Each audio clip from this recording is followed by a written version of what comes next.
Oh, no, just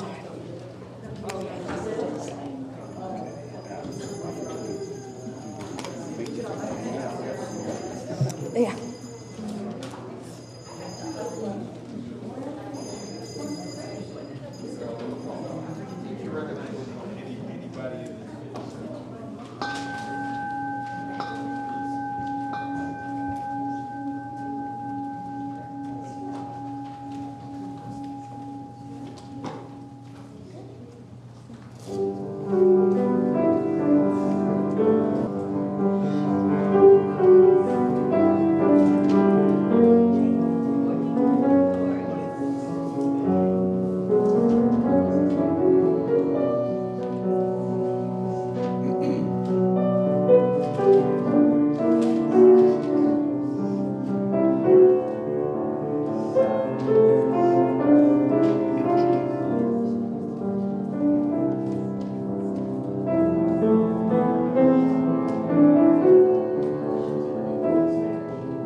Good morning, and welcome to the Unitarian Universalist Fellowship of Clemson. I want to gratefully acknowledge that we are on the land of the Eastern Cherokee and Southern Iroquois. And it is my privilege to be your worship associate today. My name is David Sanders, and I am part of the UUFC's worship associate team.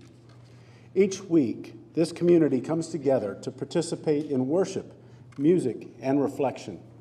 This is where we seek to have our hearts opened and our imaginations fired. This is a place that reminds us that we are deeply connected to one another and to all living things. If you're visiting us for the first time this morning, welcome. And we would appreciate if you would be willing to stand and introduce yourself if you are a first-time visitor. Yes? Well, I'm Margaret Rader-Costin, and this is my home congregation. I'm so happy to be here. I'm living in Santa Rosa now, and I'm with the Sonoma County congregation. Welcome back, Margaret. Nice to have you. Any others? All right. This fellowship is a religious community grounded in the heritage and principles of Unitarian Universalism. We seek to create a loving, beloved community to inspire joy and spiritual growth and to support courageous action.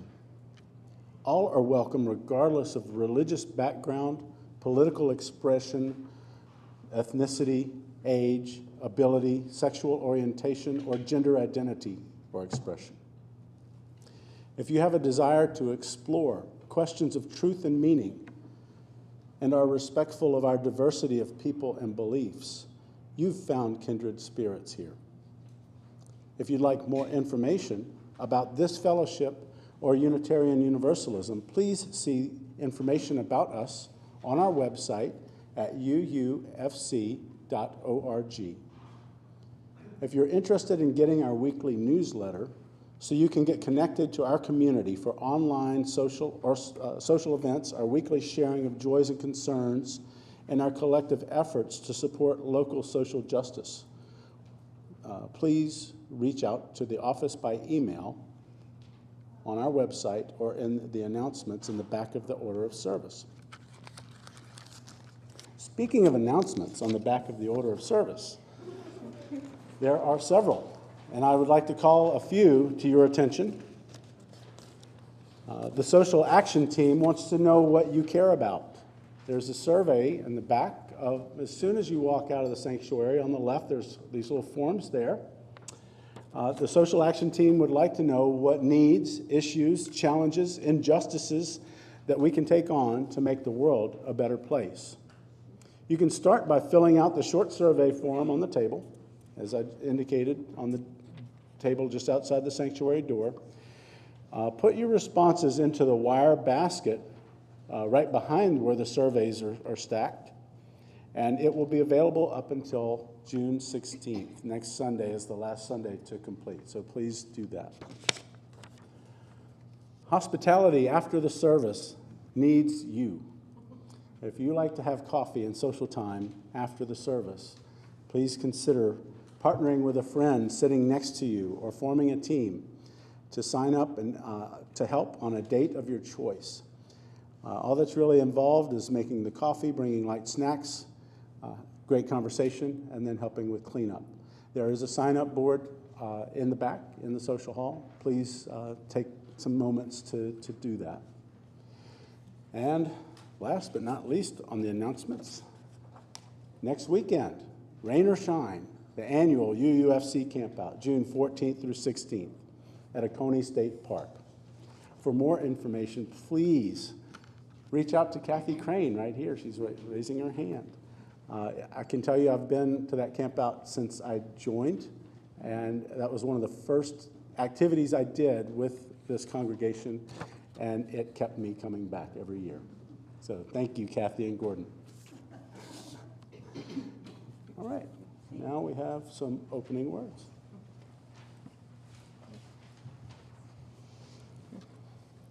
Thank you. I would also like to offer you a warm welcome. I'm the Reverend Holly Brown. My pronouns are they, them, and I am so glad that you are here with us. So I also want to just mention that it's so great to see you all, and I feel like I'm a little bit lopsided because this side of the sanctuary is packed to capacity almost, and then like we're not as much. I'm not going to ask anybody to move. I'm just wanting to note it. So if y'all start seeing me lean one way or the other, that might be why. All right. So our opening words are these. People sometimes ask, is pride a protest or a party? And the answer is, of course, yes. And why not? Why not rejoice as we resist, dance as we demand change, celebrate as we create community that delights in all of who we are? So bring all of that this morning. Bring your policy demands, bring your glitter, although biodegradable.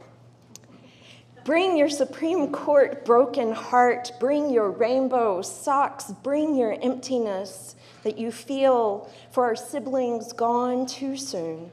Bring your Gloria Estefan remix, bring your tender hope for change, bring your most garish eyeshadow, bring your spirit tattered and battered by the world that seems to insist on choosing fear and hate. Gather up all of these things and bring them here to a place where we don't have to shoulder these burdens or celebrate these joys alone. Come, let us worship together. And in the spirit of that worshiping together, you are invited to rise in spirit, body, or mind to join in singing our opening hymn, number 361, Enter, Rejoice, and Come In.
I see at least one person did move after your imbalance. That was quite cool of an observation. I didn't even notice that.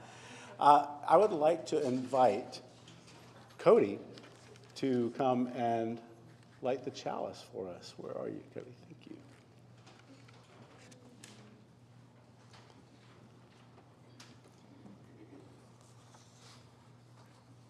Go ahead.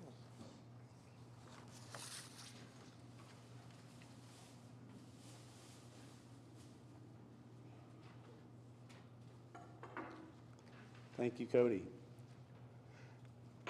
And now that our chalice is lit, and I welcome you to join me in reading the words of affirmation printed in your order of service.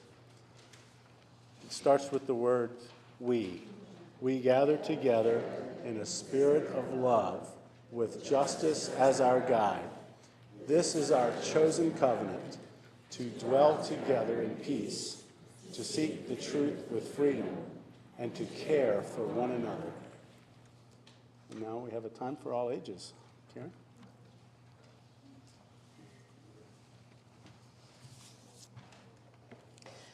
Before I begin this morning's story, just a quick note from our religious exploration program that we are shifting to our summer schedule. So instead of formal classes, after we do our joys and concerns, when we sing the children on their way, they are invited to come back to the back and have some crafts and some other activities, and we will also have a quiet reading space available. And of course, children are always welcome to remain in the sanctuary with their families if they choose. In honor of Pride Month, this morning's story is Pride, the story of Harvey Milk and the rainbow flag, written by Rob Sanders and illustrated by Stephen Salerno. You have to give them hope. Hope for a better world. Hope for a better tomorrow. Harvey Milk was an ordinary man, but he had an extraordinary dream. That dream would change history. Harvey dreamed that everyone, even gay people, would have equality. He dreamed that he and his friends would be treated like everyone else. He dreamed that one day people would be able to live and love as they pleased. With his New York accent, Harvey talked to everyone about his dream. His voice boomed. His body bounced with energy and excitement. Some people listened. A few agreed. Most did not. But Harvey's big voice and his big dream wouldn't be stopped. He discovered that the best way to change laws was to help make laws. In 1977, Harvey Milk took a big step toward that dream when he became one of the first openly gay people to be elected to political office in the United States. Harvey and his friends planned marches to protest inequality and unfair laws. And just days before one of the marches, Harvey had an idea. A symbol, he thought. We need a symbol that shows who we are and how we feel. Something to carry during the march. Something to make people feel they're part of a community. Something to give people hope. Something extraordinary. Harvey knew an artist who could help, Gilbert Baker. Harvey asked. Gilbert said, "We need a flag." Volunteers arrived to help Gilbert's design come to life. Together, they dipped fabric into large barrels filled with vivid, vibrant dyes. They cut and pieced and sewed until Harvey, Gilbert, and the other activists had a flag with 8 colorful stripes, a flag that Harvey hoped would give hope. Rights are won only by those who make their voices heard, he said. On June 25, 1978, when it was time for the march, a breeze stirred in San Francisco. The flag unfurled. The wind blew. The flag fluttered, flapped, and flew. A rainbow as bright and unique as the men and women who walked behind it led the march. Harvey and the people asked for equality. They asked to be treated like everyone else. They asked to live and love as they pleased. They hoped the march would make a difference. Harvey was proud of the flag and proud of himself. He hoped others could be proud too. 5 months later, on the morning of November 27, 1978, Harvey and the mayor of San Francisco, George Moscone, were assassinated. Their lives were taken by a man who did not think like Harvey, or feel like him, or love like him. The flag did not fly on that dark, sad night. Instead, thousands and thousands of people marched silently, carrying candles. The candlelight wove through the streets of San Francisco, up and down hills and around city buildings. A mile of glowing candlelight in honor of 2 lives lost. That could have been the end of Harvey's dream in the colorful flag, but it wasn't. More rainbow flags were created. Some of the colors changed. 8 stripes became 6 stripes, but the meaning of the flag did not change. It was a flag of equality. More and more people began to think of the flag as their flag, and they began to feel pride. They began to have hope. In 1994, Gilbert Baker designed another rainbow flag. This one was larger than all the rest. Women and men side by side carried the flag, a proud, mile-long rainbow floating through New York City. The flag wove through the streets, up and down avenues and boulevards, and around city buildings. The people demanded equality. They demanded to be treated like everyone else. They demanded to live and love as they pleased. They were proud. They had hope. They would make a difference. In the words of Harvey Milk, I ask for the movement to continue, for the movement to grow. More rainbow flags were made. Some were printed on bumper stickers and T-shirts. Others were hoisted on lampposts on Halsted Street in Chicago. One was hung in the Museum of Modern Art in New York City. Soon, the rainbow flag was flying in other countries like Brazil, England, Israel, Russia, Singapore, and Turkey. The rainbow flag now unfurled on farms, in suburbs, and in cities. The flag flew proudly outside public buildings, hotels, shops, restaurants, churches, and homes. And once, on June 26, 2015, the White House was awash in the colors of the rainbow flag. Equality, pride, hope, love. Harvey's dream became a flag for us all.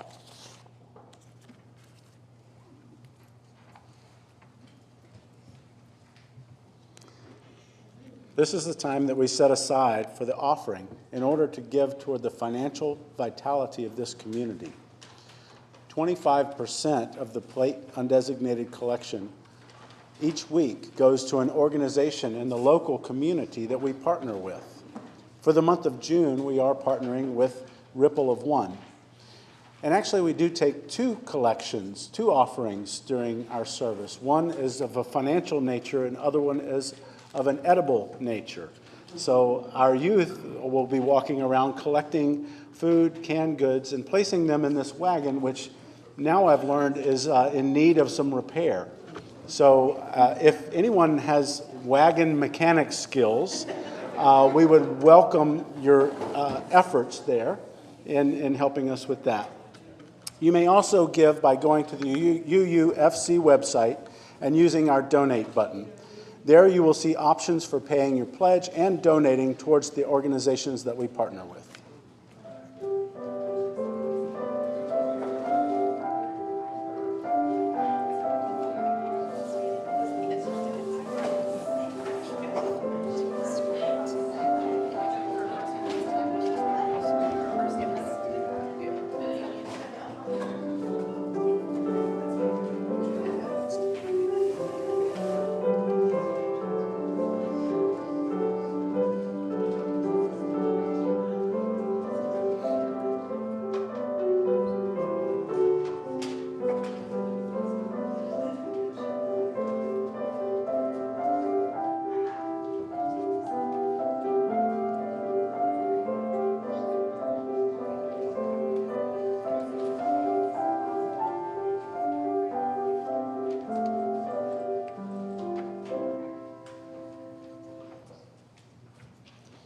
And thank you for your generosity.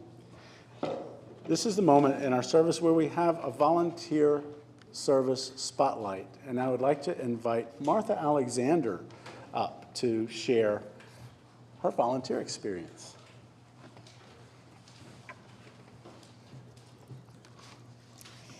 In 2001, the treasurer asked me to send handwritten thank you notes to people who donate other than a pledge. I had a black and white picture of the building and our logo, Christine Prado, made for us. I did a lot of copying, cutting, pasting. Finally, all this cutting and pasting became too much, and I ordered professionally printed cards.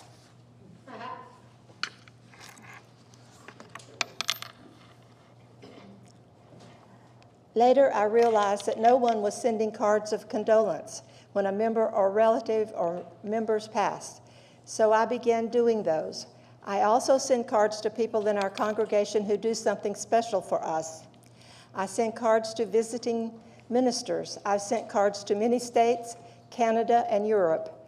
When Reverend Dillman Sorrell's husband passed, we got donations from many in congregations she had served. And one day she got a call from a surprise, someone saying, "I got a card from your congregation." I begin every note with, "On behalf of our congregation." So the notes are from you, they're not from me. I labeled myself corresponding secretary. I do not send get well cards. If you get a get well card with my name on it, it's from me, not the congregation. In 2008, one day I noticed a bulletin board with 3 tiny pictures, minister and 2 others, with pinpricks all over them on an otherwise blank bulletin board. I said to myself, I can do better than that. Thus, the board of the minister and the board members was born. Then came the membership board, followed by the board someone labeled We Gather Together. I also do a board of employees and did volunteers before the pandemic. Now I'm doing volunteer spotlight bulletin boards. On most of them, I have taken the pictures. Sometimes it will be a copy of a newspaper clipping, of a letter to the editor, or a newspaper article that mentions someone. Or it may be pictures of an event. I labeled myself photographer, bulletin board engineer. I welcome pictures from anyone, and I'm very happy to share the pictures. John Hoskin and Alan Goldsmith have been very helpful with pictures, in addition to that guy I call Alex that I volunteered to marry 61 years ago.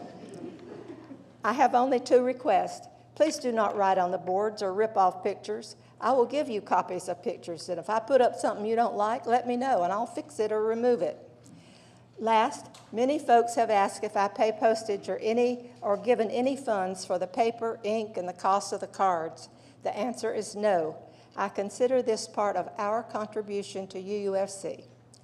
I send a report to the minister and the board of trustees of these activities every month.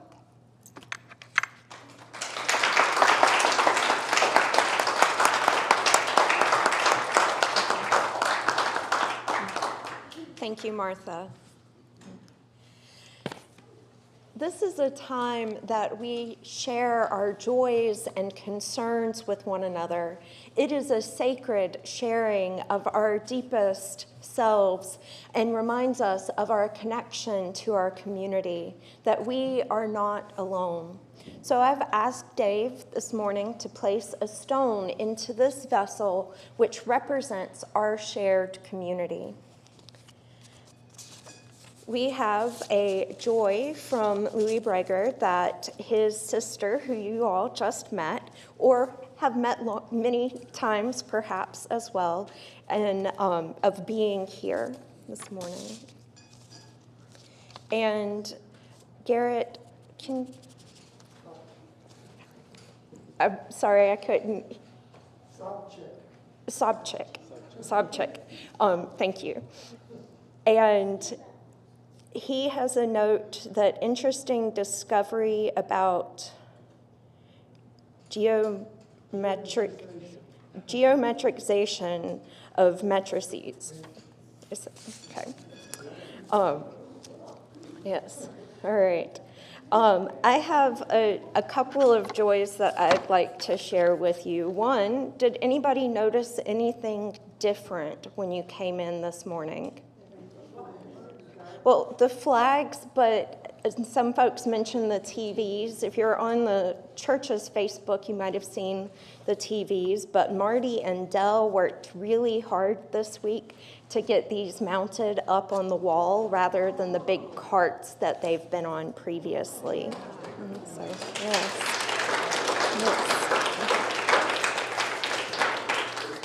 And I had the most unique joy this Friday. I was on a hike, and you let people by on more narrow trails, and I had somebody look at me and go, "Are you Holly?" And I'm like, "Yes." I was recognized by somebody who has been joining us virtually on a random trail. And so if you are watching us today, hello. And for anybody else, it is such a joy to have the technology to be able to stream out to those that, for whatever reason, cannot join us here in person. And finally, I have a concern from Mike Cole. Elections this Tuesday will be primary elections, which in South Carolina are de facto election, but at least there's some real choices in Clemson. And we place one final stone in the vessel representing all of those joys and concerns that remain quiet and tender on our hearts.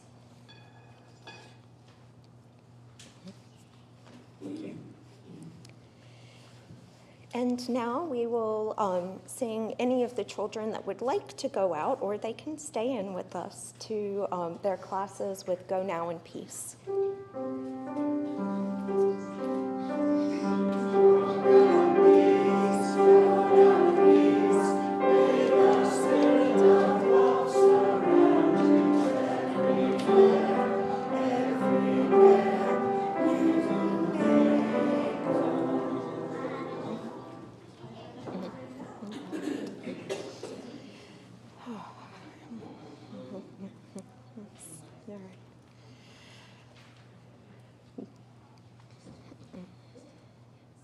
So I invite you to join me in a spirit of prayer and meditation for these words. Blessed are the wanderers seeking affirmation. Blessed are the worshipers praying from closets, pulpits, pews, and hardship. Blessed are the lovers of leaving family and familiarity, leaving tables where love is not being served. Blessed are those who stay. Blessed are those who hunger and thirst for justice, for they will be satisfied. Blessed are the queer, disciples of truth, living, breathing, sacred reflections of divine love.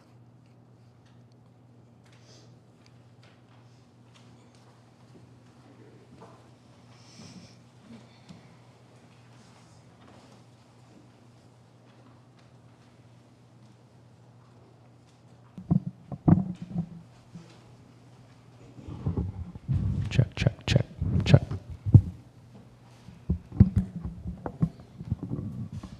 Test. No, Test, check your test. mics. Test. Test.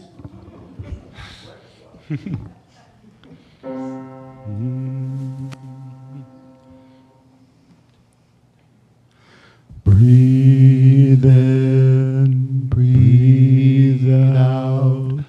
Breathe in, breathe out. Breathe in, breathe out. Breathe in, breathe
Thank y'all. That's one of my favorite pieces of music. So beautiful.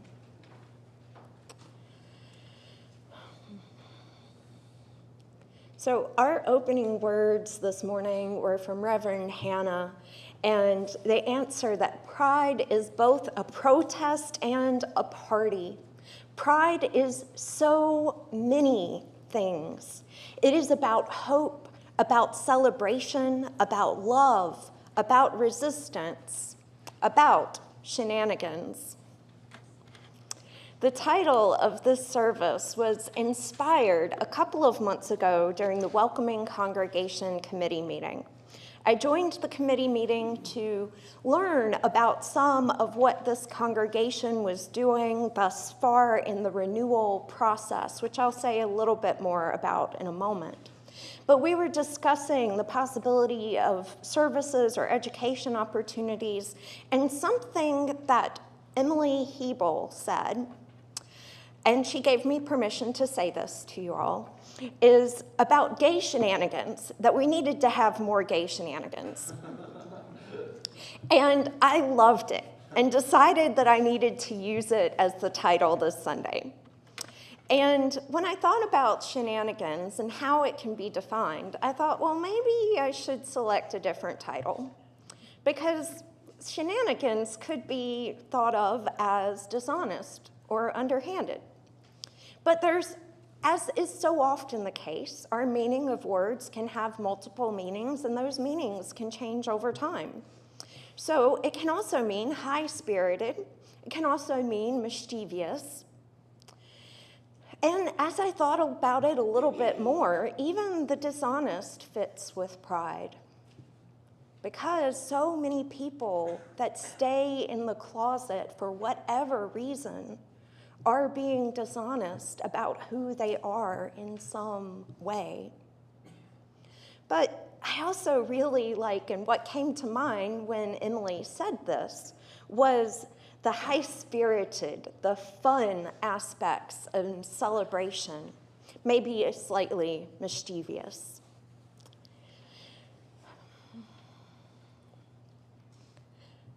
Pride spaces can be freeing spaces, one where we can bring our whole selves, fun and spirited.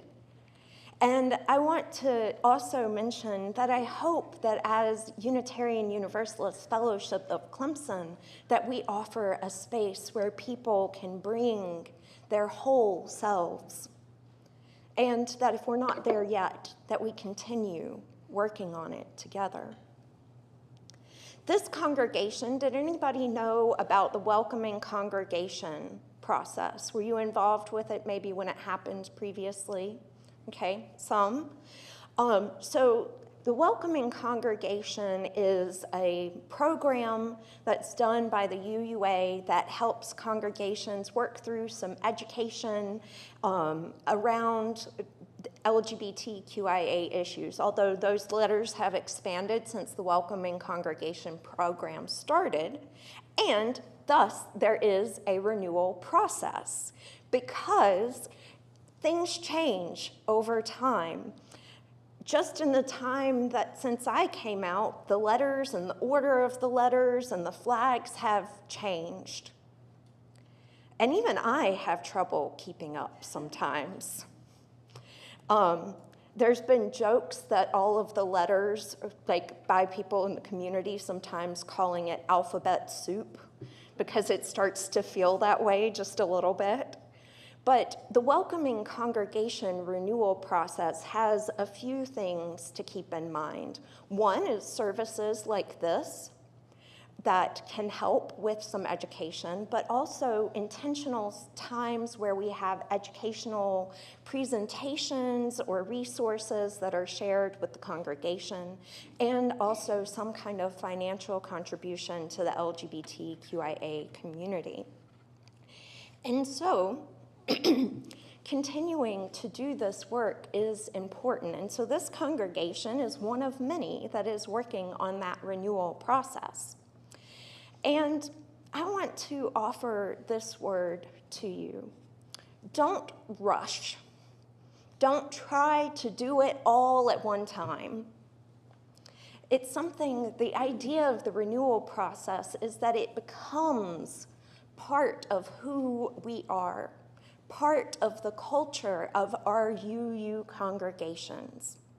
It isn't something that we can just check the box and say, oh, we've done that for another year. But recognizing that we make mistakes, and yes, even I make mistakes because things change.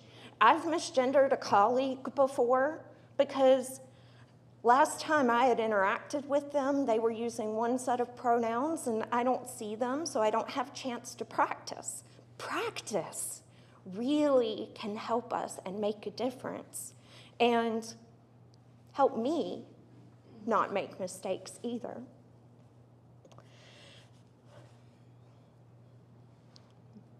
And we all have different levels of knowledge. And so today, to test our knowledge a little bit, I have some questions for you. It's going to be a little bit of a pop quiz-ish, but don't worry, kind of like whose line is it anyway? The points don't matter. I'm not keeping track. But when I ask the questions, you're going to be invited. You can say it out loud, or you can do thumbs up for yes, thumbs down for no, or this motion for maybe, kind of, and we'll just kind of see how we go through it first. And so I have the easy one first. Do you recognize this flag draped over the pulpit? Okay. Hopefully, if you were paying attention to the Time for All Ages, that one should be really easy. All right. So then I have the two that are hanging up here behind me. So on this side, does anybody know what this flag is with the blue, white, and pink stripes? Yes, no, maybe, no, some in between. All right, so this is the trans pride flag. Okay. And you can't see it, but I have my little button on my jacket that has that same flag on it this morning. And then what about this flag over here? Anybody? No? Yes? Okay. Maybe. So there's a couple of variations of this one. And so this one is the intersex inclusive progress pride flag. And so in the top here is a purple circle on a yellow background, which stands for intersex pride, which is people that are born with both what are considered male and female sex characteristics of some kind. And then you have the white, pink, and blue, which should look familiar from this flag over here representing the trans flag, and then the black and brown lines, which represent Black and people of color communities, which have often not been as well included in pride events, and so this was added as the Progress Pride flag, and then the bottom of it is the other pride colors like the flag that you have here in front of you. And then I have asked Dave to play Vanna White for me this morning. And he has some other pride flags. And don't worry, I'm going to tell you what they are, so if you're not familiar with them, that's okay. So anybody know what this one is? Okay. So this one is pansexual pride, and it's people that have capacity of enduring relationships with individuals of any gender expression. I fall into this category. And then the next one, anybody recognize this one? No? Okay. This one is androgyny, non-binary individuals that express both masculine and feminine gender identity or expression. Okay. What about this one? Okay. This is actually one of the let's see, which one is that? Oh, sorry, I lost track of my notes. This one is also representative of me, so I should know that one, right? This is non-binary, people who express their gender identity or gender expression in falling outside of the binary gender expression of male and female. And what about this one? Okay. So this one is known in two ways as women loving women, or in other words, lesbian community. Okay. Next.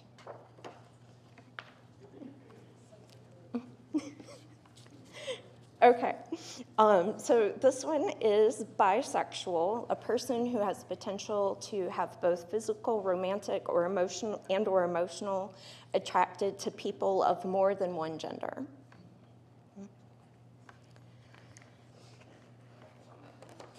And then this one I had no idea about, so don't feel bad if you don't. This one is omnisexual, which is kind of similar to pansexual in that it experiences romantic and or emotional attraction to people of all genders. And then, it's all good. This one is, anybody? Okay. This one is for asexual, a person who does not experience sexual attraction, also known as ace, or it can be an umbrella term to include people who are demisexual, which is another one of our flags in a minute. So this one should look similar to this flag up here, so is intersex. All right. And then, you ready? Okay. This one is men loving men, or gay. And next. I'm going to just kind of fly through them since I think there's a lot of us that aren't as familiar with some of these. So this one is demisexual, which is similar to asexual earlier, but this one experiencing some sexual attraction, but usually only after a certain amount of bond has been formed with another person. And then we have gender queer, person that does not fit into conventional gender designations and distinctions. And the last one is agender, which is a non-binary individual who identifies as gender neutral. So, all right. Now, part of the reason for sharing these is a little bit of education, but also in just a few moments, we are going to be watching the video that I've asked Usama to have queued up here for us. And you may recognize now some of the flags that are represented in the outlines of the figures in the video.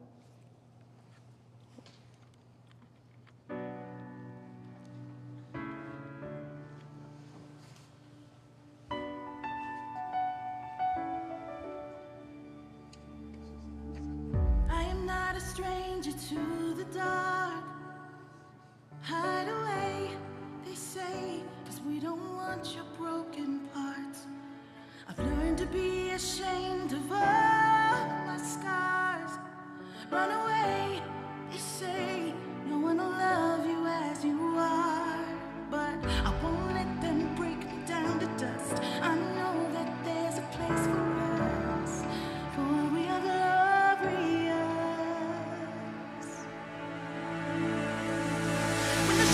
Words wanna cut me down. I'm gonna send the blood, gonna drown in my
So having the kind of quiz or flashcards beforehand of some of the flags, did it help with recognizing some of what you saw in the video? But did you notice there were ones that I didn't go over? And do I know what all of those mean? No, I don't.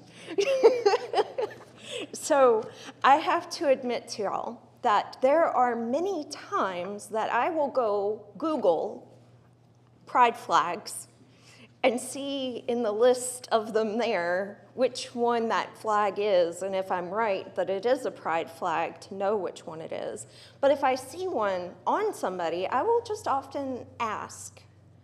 I had a moment with one of the youth in the congregation that I was at my internship with. She had this gorgeous dragon on her shirt, and it had what looked like a pride flag, but it wasn't one that I was super familiar with, and so I asked her. And it was the asexual, aromantic kind of combination flag for people that don't have romantic or sexual attraction. And so I had an opportunity for a really interesting conversation and getting to know this youth by paying attention to the flag that she had represented on that dragon. Now, and if I hadn't asked, if I'd been, oh no, I don't know what that is, I would have missed out on that opportunity. So if you're not sure, don't be afraid to ask. And if you would like to have one of the Progress Pride flags or one of the other types of Pride flags, we have some swag that's going to be in the social hall afterwards, including some holographic Progress inclusive Pride flags, which the choir has already snuck some of these, so you might notice this on them. Oh, Dave is being punny. I feel like that's maybe dad joke kind of thing of holographic instead of holographic. So, yes. But in addition to that, there are some informational things that are posted up on the walls in the social hall, and some of these flags will also be added. So you can go around and look at them and have a chance to read a little bit more than what I'm sharing here today, because there's been so much that has happened in the history of the LGBTQIA community and rights that has happened. Now, there are a few things that I do want to lift up briefly, is that sometimes Pride is associated with June. The month of June is Pride Month. You might see capitalistic Pride swag from different organizations at this time of year. You'll also notice Pride events or parades that happen, but it's often connected back to the anniversary of the Stonewall Inn riots, which took place from June 28th to July 3rd in 1969. And so, in this way, Pride is celebrating a riot, because it turned into a riot against police violence that was happening at that time in that place. And a less widely known riot at Compton's cafeteria in the Tenderloin district of San Francisco happened earlier than that, in August of 1966, in response to police brutality against drag queens that frequented that cafeteria. These are just two of many events that have been part of gay liberation over the years.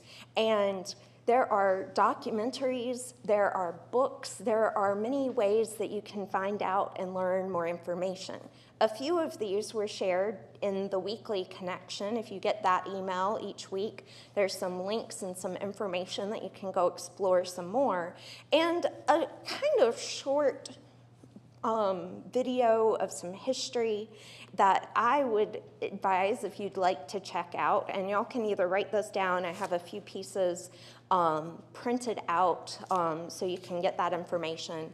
There's a YouTube video that is titled, Billy Porter Gives a Brief History of Queer Political Action. And so he goes over some of these things that have happened over many years. And so in addition to riots and protests and demonstrations that have all been in an effort to allow LGBTQIA individuals to gain just equal rights to live and to love who they want. And in 2015, as the Time for All Ages mentioned towards the end, the Supreme Court ruling on June 26th, also in Pride Month, that marriage is a fundamental right guaranteed to same-sex couples.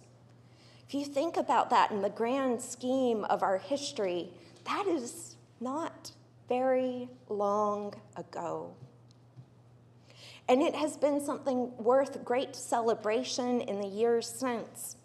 But it is important to acknowledge that there have been struggles that have brought many losses.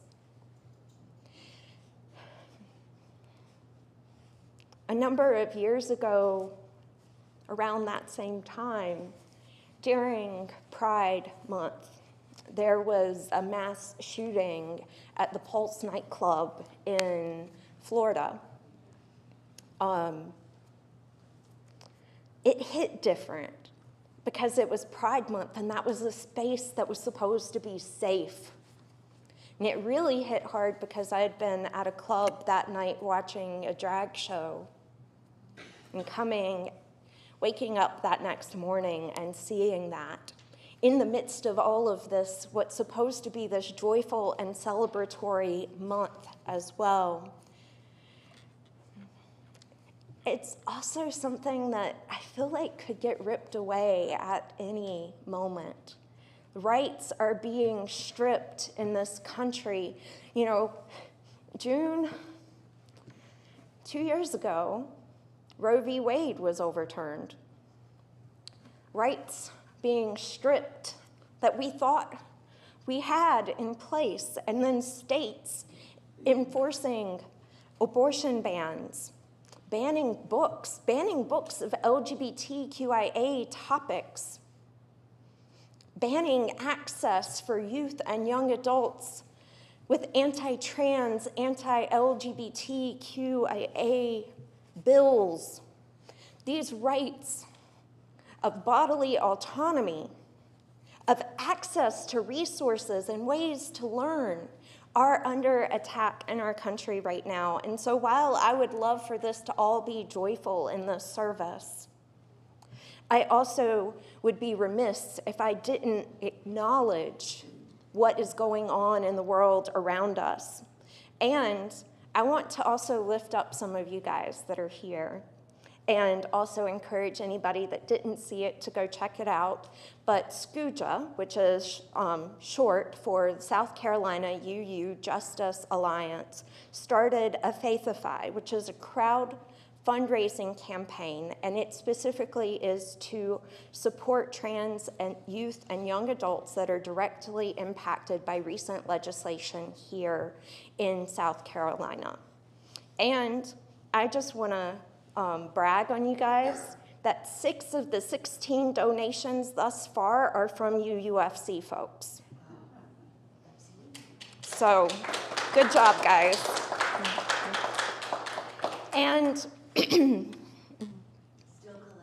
still collecting through the end of the month. And it's an all or nothing campaign, so the idea behind it is that they reach their goal, which is, I think, around $6,000 or so, that if they don't reach that threshold, then it doesn't move forward. So all or nothing, which I wasn't familiar with until I saw that in this. But if you've ever been to a pride event, whether someone in your community, somebody that you know invited you, whether you went as a representative of this congregation, which I know some of you have in the past, and if you haven't, there's an opportunity. We're going to have a table at the Anderson Pride event, which we don't have a date for exactly yet, but will be happening sometime in October. We would love your help. And at these events, there's sometimes protesters with signs that are pretty nasty, shouting Bible verses and other things. And people of faith, faith leaders can sometimes, in more progressive communities, I got an email recently about the umbrella brigade of having ministers and others with umbrellas that are open to kind of form a barrier to block those protesters, counter-protesters, sometimes with noisemakers or things like that. And so having people that are supportive, that are willing to kind of be that barrier is important for those spaces to remain as safe as they can. So, in closing, I'd like to say that I think of love as a form of resistance that is not something that is passive.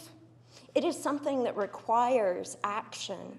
It requires us to embrace knowledge that we might not be as familiar with or as comfortable with. It requires us to work for liberation, not recognizing that it is not a one and done, that it is not a one size fits all. Because when there is injustice, liberation is not complete.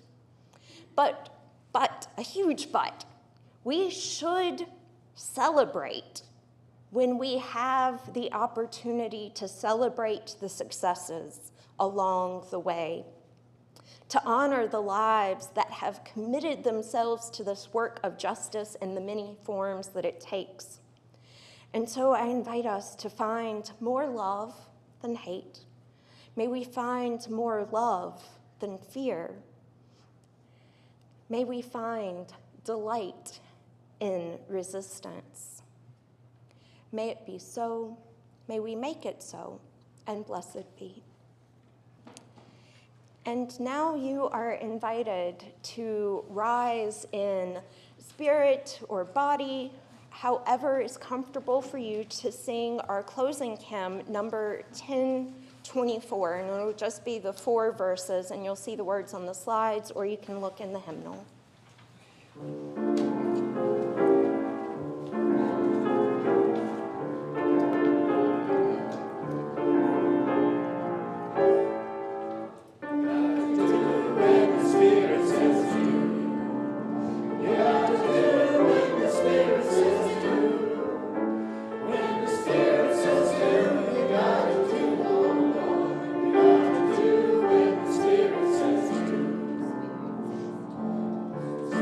Says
May we find joy. May we find resistance. May we find renewal in both. May we leave this place, may we go in peace and return in spirit of love until we are together again.